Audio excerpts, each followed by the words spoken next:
I left my son's house on a cold December morning just days before Christmas. There were no hugs, no goodbyes. No one even looked up as I pulled the door shut behind me. They didn't kick me out, but they never asked me to stay either.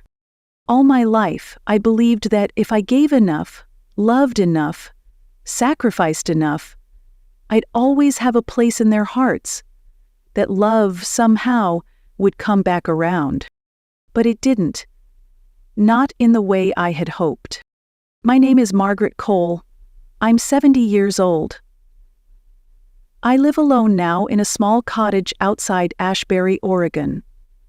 My husband passed away 7 years ago, and since then, it's just been me. Me and the quiet. For decades, I saved every penny I could. I clipped coupons, wore shoes until the soles gave out, made soup stretch for 3 days. I called it discipline. Love in disguise. But one day, a single question from my son made me see the truth. That to him, I wasn't just a mother. I was a number, a balance in a savings account. So I left, not with bitterness, but with a quiet, aching clarity. This is the story of what happened before that moment and what I chose to do after. If you're listening, I hope it finds you gently, because sometimes walking away isn't about anger. It's about finally walking toward yourself. My little house in Ashbury sits at the edge of a narrow road lined with maple trees. It's modest. 1 story, pale blue paint that's starting to peel, a front porch that creaks under my weight. But it's mine. Every corner of it knows me. The days follow a rhythm. I wake just before sunrise, when the sky is still colored with sleep. I sweep the porch, feed the birds, water my small patch of garden, mostly herbs, some tomatoes if the season is kind. Then I brew a single cup of coffee and sit on the front steps, listening to the world wake up. Sometimes I talk to my husband James. He passed away suddenly, stroke, the doctor said. One moment he was there, standing by the rose bush, and the next he wasn't. I still catch myself glancing toward the garden, expecting to see him holding a rake, waving at me like he used to. That ache never quite fades. My cat Muffin found me the week after the funeral. She was just a scrappy ball of gray fluff, meowing under the shed. I took her in. Maybe she took me in too. We've been each other's company ever since. People sometimes ask if I get lonely. I don't know how to answer that. I like the stillness. I like knowing no one will barge in asking what's for dinner or why the heat's too high. But still, some nights, I miss the mess, the chaos, the sharp noise of family life, the good and the hard. My son Brian lives in Denver now, 6 hours by bus if you don't mind the winding roads. He has 2 kids, Zach and Emily. Beautiful children. I get holiday cards, photos now and then. He works in logistics. Charlotte, his wife, works part-time at a dental office. They're busy, I understand. But I can't quite remember the last time Brian held me. A real hug. One that says, "You matter." I tell myself it's fine, that he shows love in different ways. But truthfully, reading "Love You, Mom" from a glowing screen is not the same as hearing it in a tired but real voice. And deep down, I know he doesn't really know how I'm doing. Brian doesn't know about my finances. I never told him. After 32 years working as a payroll coordinator at a packaging company, I retired with a modest pension, just over $3,000, 0 cents a month. On top of that, I've got some savings, careful planning, quiet discipline. It's not a fortune, but it's over $200,000, 0 cents. More than enough for someone who bakes her own bread and turns leftovers into soup for days. But Brian thinks I only get by on a small Social Security check, around $1,000, 0 cents a month. That's the story I told him, not out of malice, just caution. It started with a simple question one spring during a phone call that barely lasted 5 minutes. "You getting by okay, Mom?" he asked. I hesitated, and then I said, "Just enough to scrape through." He chuckled, almost joking. "Well, maybe one day you'll sell the house and come live with us." That was the first red flag. A few days later, I told my neighbor Harold about it. He's lived across the street for 2 decades. Gruff, smokes terrible cigars, but he's sharp as a tack. "You're retired now," he said, puffing out a cloud of smoke. "If they think you've got money, they'll either ask for it or build their plans around it." I laughed at the time, thought he was just being cynical, but the words stayed with me. Since then, I started watching more closely. Brian's texts, short, polite, usually once a month. Never a call, never a visit unless prompted. Just enough to check a box, not enough to warm a heart. He never asks if I've gone to the doctor lately, if my knees are still acting up, if I've been eating properly. But occasionally he'll bring up the idea of maybe coming to live together, framed as love, but always speculative. I trust my son, I love him. But I've lived long enough to know that love doesn't always come with clarity, and it certainly doesn't always come without conditions. So I kept things quiet. No shared bank accounts, no co-signing anything. I kept my name on every deed, every bill, paid on time, never borrowed, never asked. There's a strange kind of power in being quietly self-sufficient, even if no one ever notices it. It was one of those heavy July afternoons, the kind where even the wind feels tired. I was kneeling beside my green bean trellis, pulling stubborn weeds from the dry soil, when I heard the familiar crunch of tires on gravel. At first I thought it was Harold again, backing out too far from his driveway, but then I saw the silver SUV roll in, kicking up a cloud of golden dust. Before the car even stopped moving, the back door flung open, and out came 2 little whirlwinds. Emily, 8, with her frizzy ponytail bouncing behind her, and Zach, 6, already covered in cracker crumbs and dirt. "Grandma!" they yelled together. I didn't even have time to brush the soil off my palms before I opened my arms and let them crash into me. Their elbows and knees jabbed, their hair smelled like sunscreen and playgrounds. My heart fluttered in my chest like it hadn't in months. Then came Brian and Charlotte. He walked a few steps ahead, holding a diaper bag for some reason, even though their youngest was long past diapers. Charlotte gave me a smile that didn't quite reach her eyes. She scanned the porch, the chipped paint on the doorframe, the rust on the mailbox. Measuring things. Brian said, "House looks the same." I wasn't sure if that was meant as comfort or criticism, but I didn't care. My son and my grandchildren were here. If I had to sweep the entire driveway with my hands just to keep them a little longer, I would have done it. In the kitchen, I moved like a woman half my age. I made beef stew with carrots, Charlotte's favorite, at least it used to be. Chicken salad with grapes and celery, because it was too hot for anything else. And peach cobbler, Emily's favorite dessert if she still remembered. The oven turned the kitchen into a sauna. My blouse clung to my back, my legs ached, but I didn't stop. I whispered to myself, "Let them feel at home." We sat around the old oak table by the window, the same one James and I bought second-hand our first winter here. The napkins fluttered in the breeze. Emily talked about horse camp. Zach mashed his potatoes into little hills. I refilled glasses with iced tea and tried to stretch the moment.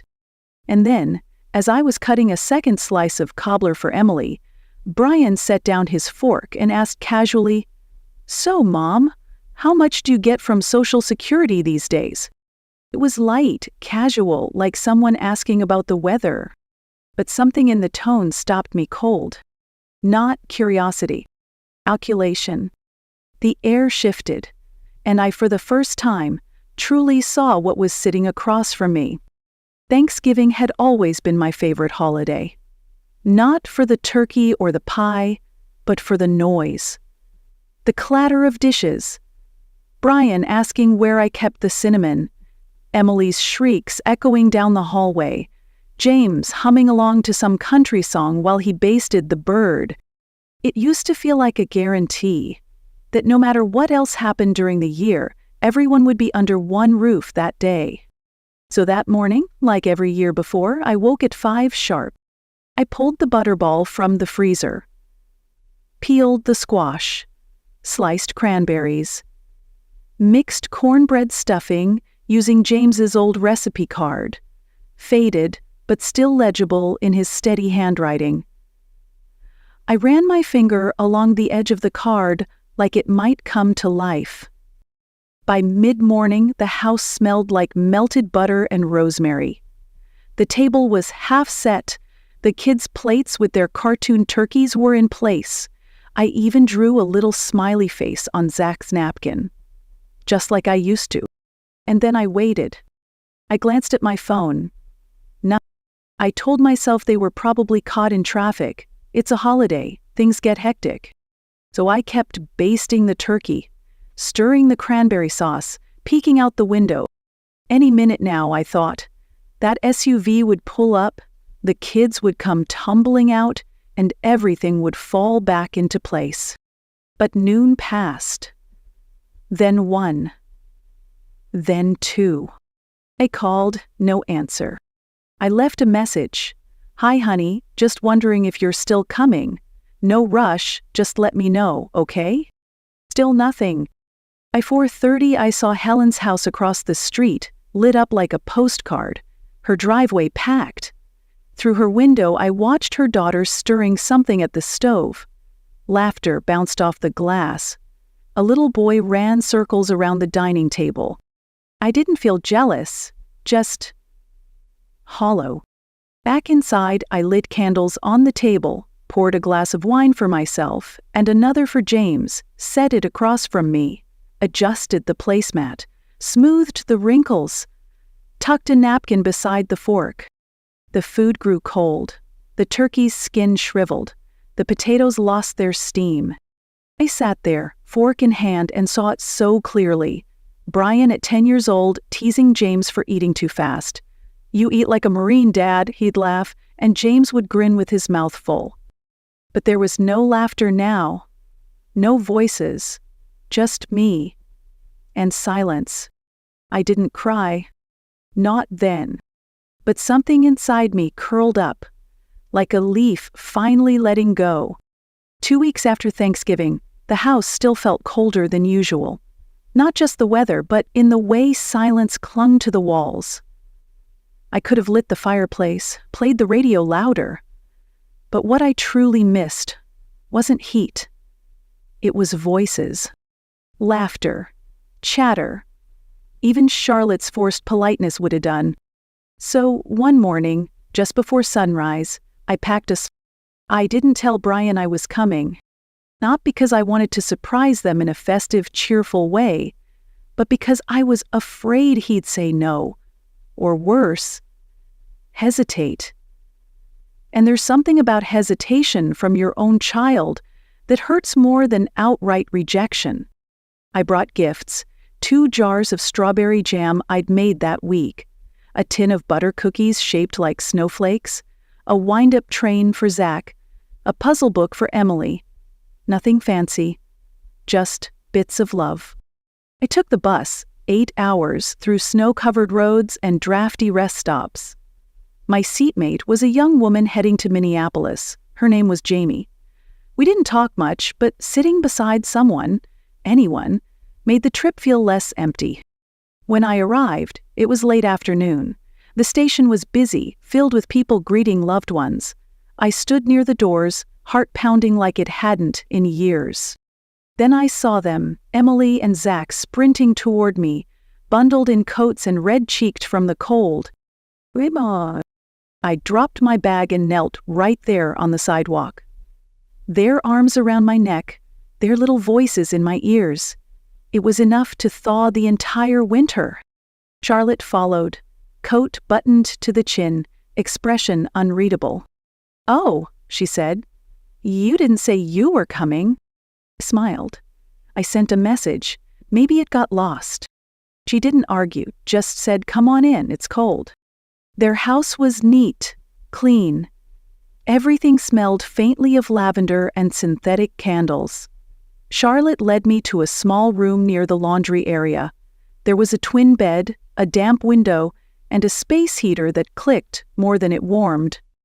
"It's perfect," I said. "A little chill's good for the bones." That night, Brian came home late. He nodded, "Hey, Mom," and walked straight upstairs. I stood in the kitchen holding a dish towel, frozen in place. I hadn't seen my son in months. That was the greeting. I told myself he was tired, that work was hard. Over the next few days, I tried. I cooked meatloaf the way he liked when he was 10, roasted carrots with thyme, potato soup, but they ordered takeout every night. I set the table one evening with real napkins, lit a candle, made black bean stew with smoked ham, his childhood favorite. Charlotte glanced in and said, "Smells great, but we're doing lighter meals now, clean eating." I nodded, took my bowl to the sink, washed dishes while they ate kale and tofu in the living room. Then, one night, I heard them. I had gotten up to use the bathroom and passed by their bedroom. The door was ajar. I should have walked away. But I didn't. Charlotte's voice was clear, calm, cutting. "He has more than 200 grand. We saw the statements." "She told me it's just Social Security," Brian said, quieter. "She's lying." "And for what? She lives alone. She's old. That money should be helping us, not gathering dust." My hand trembled against the wall. "She brings jam," Charlotte said coldly, "but won't help with daycare." Brian sighed. "She's always been private, stubborn. Then let's make sure she doesn't stay long next time." And just like that, everything I believed about my son unraveled. Not with a shout, but with a whisper. A whisper that broke my heart in two. That night, I couldn't sleep. I lay in the narrow bed, the hum of the dryer on the other side of the wall clicking on and off. But I didn't hear it, not really. All I could hear was Charlotte's voice. "He's old.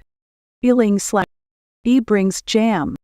I sat up, reached for the little suitcase I had never truly unpacked, folded the clothes I'd barely worn, tucked the puzzle book and the train toys back inside, next to the towel-wrapped jars of jam. I wrote a note on the back of a grocery receipt, slipped it under the cookie tin on the... It said, "To Emily and Zach, with all my love." No punctuation, no dramatic flair, just quiet truth. I didn't knock on their doors, didn't wait for sunrise. I didn't want to see their eyes, not while my heart was still trying to hold itself together.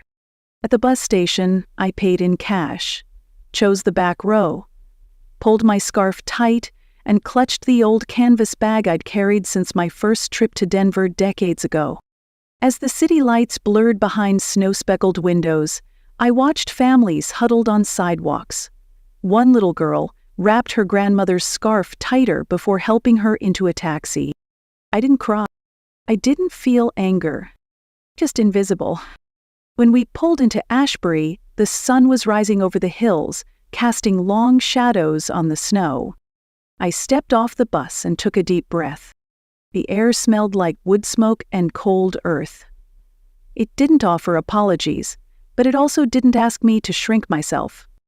My fingers ached from the chill as I unlocked my front door. The scent of lemon oil and dust greeted me. Everything was still here, quiet, unchanged. But I was not. This wasn't a homecoming, it was a reclaiming. And for the first time in years, the silence didn't feel like a punishment. It felt like permission. I didn't unpack right away. I left the suitcase by the front door and went straight to the bedroom. Pulled open the bottom drawer of my old wooden cabinet and reached for the navy blue folder I had kept tucked beneath layers of tax records and warranty slips. Inside were documents, retirement accounts, savings bonds, a small inheritance from a cousin I hadn't seen since the 80s, and the final check I'd received from the packaging company where I spent most of my life. It wasn't a fortune, but it was mine. Every cent, earned, saved, guarded. I used to tell myself I was saving it for emergencies, for Brian if things ever got too bad, for just in case. I pictured myself handing over a check with trembling hands, swooping in like some quiet hero to save the day. But now, looking at those numbers, I saw something else. Not a safety net. Of a woman who gave and gave, quietly, dutifully, and waited too long for someone to notice. And I finally understood. Love that must be purchased isn't love at all. That afternoon, I walked across the street to Harold's porch. He was bundled in 2 coats, smoking something that definitely wasn't tobacco. I sat beside him without a word. He handed me a cup of coffee from his old thermos. We watched the light shift across the snow. "You were right," I finally said. Harold didn't look at me, just squinted at the horizon. "Takes a while to see straight when your eyes are full of love." I nodded slowly. "I thought I was protecting them," I said. He grunted. "Protecting who? From what?" I didn't answer. I didn't have to. That night, I opened the notebook James used to keep by the radio. I flipped past his neat grocery lists and oil change reminders until I found a blank page. I picked up a pen and wrote, "From now on, I live for myself. Health first. Money second. And the rest, for those who never made me feel small." It was early March when the phone finally rang. I almost didn't answer. But something in me, some small, stubborn flicker, picked up. "Hi, Mom," Brian said. His voice was softer than I remembered, almost careful. "I've been meaning to call. Things have been complicated." I stayed silent. He continued. "I've run into some trouble with a project. It's a startup. Nothing huge. We just need a bit more runway. Just for a quarter or two." Then came the words I'd been waiting for, even when I didn't want to hear them. "I was wondering if you could help, just a small loan, until we raise the next round?" I let out a slow breath. My fingers curled lightly around the edge of the table. "I'm sorry, Brian," I said, my voice calm and even. "I can't. I've donated the money." Silence, then sharpness. "Are you serious? You gave it away?" "Yes, to the community center, to the kids. It's gone." He was quiet again. "And then?" "That was family money," he snapped. "You gave it to strangers." I straightened in my seat. "That money was meant for you once, but not anymore." I didn't yell. I didn't plead.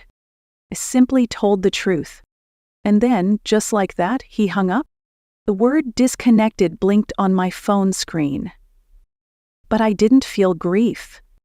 No tears, no shaking hands, just stillness. A kind of quiet I hadn't known in years.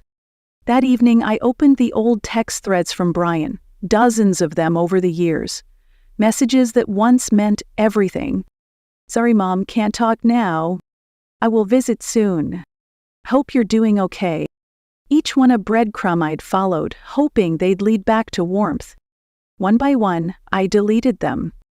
Not out of anger, but because I finally understood. I didn't need them to remember who I was. The next week, I signed up to volunteer at the local community center. They needed help with the after-school reading program. I swept floors, read aloud with silly voices, helped a little boy named Oliver trace his letters with a crooked pencil. One day, the program coordinator, Marcia, looked at me and said, "You've got a lot of energy for someone your age." I laughed and replied, "As long as I've got breath, I want to spend it on people who don't make me feel invisible." She smiled, not out of politeness, but recognition. It was the first time in decades I'd felt seen, really seen. And I didn't need a title like Mom or Grandma to feel whole. I just needed to show up for myself. Spring arrived in Ashbury quietly. The frost melted. The garden beds began to breathe again. Even the old maple tree out front stretched toward the sun like it remembered how. One morning, as I sat on the porch wrapped in James's cardigan, a familiar car pulled into my gravel driveway. Brian stepped out first. His face was tired, not angry, just older. Then came Emily and Zach, running, laughing, waving as if no time had passed. I didn't move. I didn't rush to greet them. I waited. Brian walked toward me slowly, hands in his jacket pockets. "Hi, Mom," he said. Not with entitlement, not with excuses, but maybe, just maybe, with understanding. I nodded, still holding my tea, still steady. We didn't rush into anything that day. No dramatic reunions, no grand apologies. Just silence, and the beginning of something that might, one day, become real again. If you've ever felt forgotten, like Margaret, know this. You are not alone, and you are not invisible. Love, the kind that honors you, may not always come from blood, but it can grow where you least expect. If this story touched something in you, leave a comment, share your truth. And if you'd like more stories like this, quiet, honest, deeply human, subscribe to The Art of Revenge. Because sometimes, walking away isn't the end of love. It's the beginning of self-respect.